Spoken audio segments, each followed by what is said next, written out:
Hi, my name's Celia and today we'll be doing yoga for reproductive cycles, balancing hormones and fertility. So we're going to start with Panasana, which means we bind the feet together, bind the ankles and bring the knees into this type of angled position. So we want to open the toes a little bit here, hold the ankles and gently open the chest and heart as we draw the knees down towards the earth. In this way, we're opening through the physical aspect of the sacral chakra and trying to increase the flexibility of this area to bring about good health, reproductive cycles and fertility. You can practice this sequence at any stage in your cycle. Most important is that you practice outdoors whilst we're in the sun. It's ideal if you have sun to the belly. Ayurveda would recommend at least 10 minutes where you expose the sun to the abdomen to bring about good fertility, reproductive cycles and balance. Once you've exposed the belly to the sun, just gently raise and lift, coming to a gentle bridge pose, fingers interlocked underneath and resting here. Exhale, softly and gently come down, and from this position draw the knees in at a wide angled position, Panasana, still keeping the belly exposed to the sun.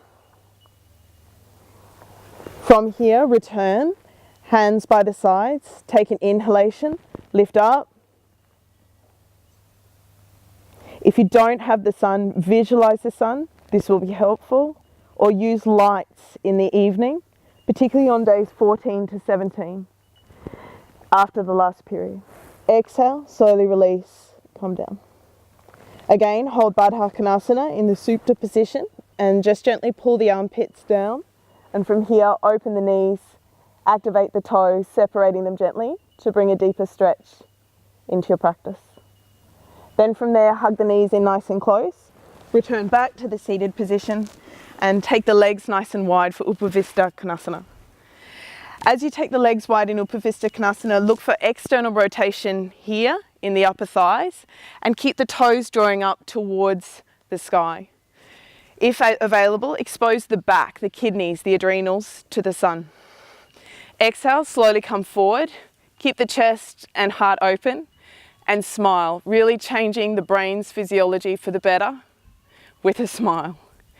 You can come a little further into the pose, as far as you'd wish or like to go, and tuck the chin gently to bring about a parasympathetic nervous system response with cervical flexion or a gentle drawing down of the chin. Holding this position. Again, keep the inner thighs lifting up.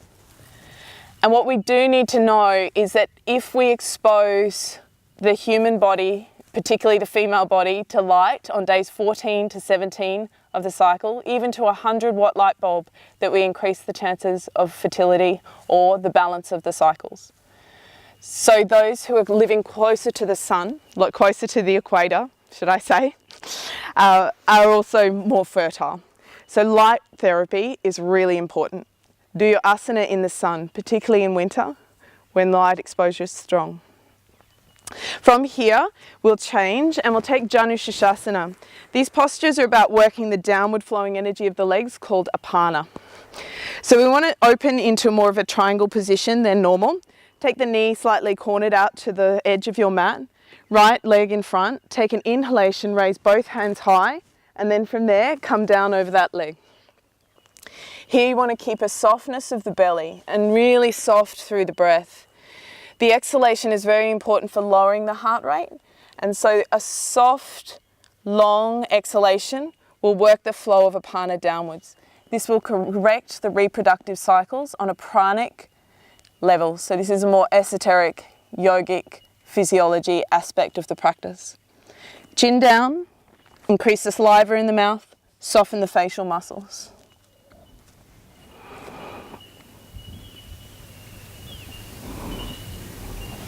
Good, take an inhalation, lift up, hands by the side, and from here changing. This time opposite leg in front, this leg comes back and behind, and then angle it so it's just a little bit wider than normal. Take an inhalation, raise both hands high, and then exhale, softly and gently release down. And then from there, chin tucking. This posture is called Janu Shashasana. Janu means knee, Shasha means head. So where possible, bring the head towards the knee, but try and keep a flat back. So it might mean that you're holding up on a chair, or it might mean that you hold up here to keep the spine nice and tall. Don't necessarily look to come as far as you can, because then you're compromising the spine and closing the heart. So keep the chest open so you can diaphragmatically breathe and keep the breath as soft as possible. Good. From there, our counter position is Paschimottanasana.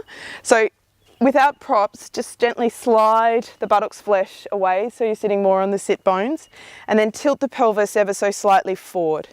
Take an inhalation, raise both hands high, and then again, keeping a nice straight chest, fold gently forward, keeping the belly connected to the thighs. Keep that softness through the belly here and the chest and heart open, and again, tuck the chin gently. These forward bends are all about quietening and calming the mind, bringing a softness into our practice. So if our menstrual cycles are disturbed, or our fertility might be poor, then sometimes it's about bringing softness into the practice, softness into life.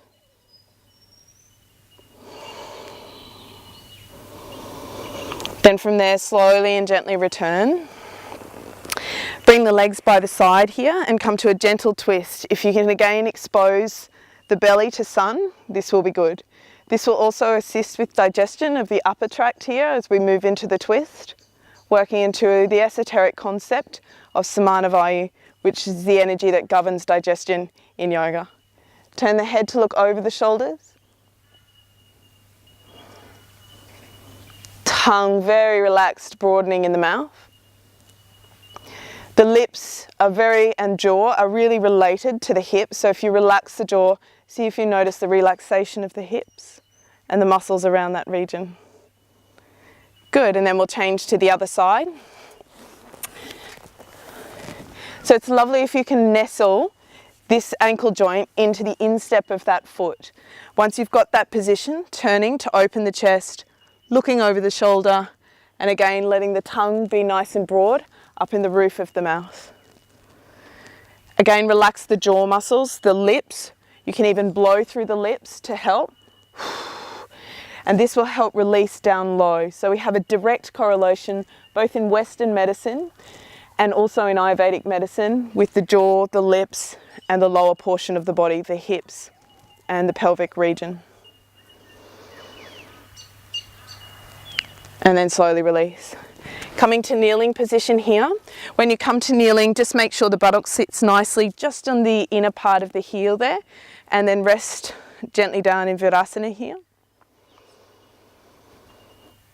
And then we're going to unblock the nostrils if they are blocked, but we want to try and bring balance to both the left and right nostril to bring the mind into a more meditative state, to balance left and right hemisphere or the hemispheres of the brain. Okay, so take the hands into Bahara Didasana, underneath the armpits here, and hold. You might notice that you're breathing through one nostril more than the other. This will be affecting the opposite hemisphere of the brain. If you're breathing in through the left nostril, you'll be affecting the right hemisphere of the brain, meaning you're in parasympathetic nervous system response. If you're breathing in through the right nostril, you'll be affecting the left hemisphere of the brain. And in this way, you'll be in a sympathetic flight or fight response. A healthy individual switches throughout the day from anywhere between 1 to 6 hours comfortably. If the body is out of balance, the switch will not be present in the 1 to 6 hourly cycle. For states of meditation, as you come to practice now, push up into the axillary armpit, and that axillary pressure will unblock both nostrils. Then breathe easily through both to bring the mind into a more meditative state.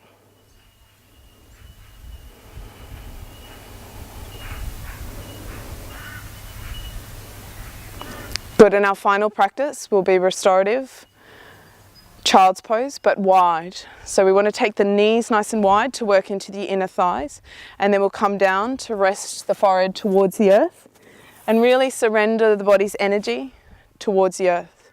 So when you're ready, folding forward and coming down. And then from there, as you come to this posture, please recognize that the stress you go through in this menstrual cycle will affect the pain you feel in the next.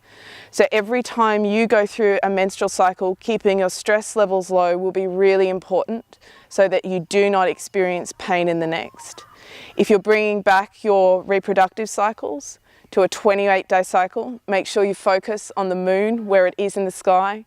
Gentle moon meditations where you're just aware of the moon for 1 minute every night, and exposure to the sun for 10 minutes daily on the abdominal region, the reproductive organs, will be incredibly helpful.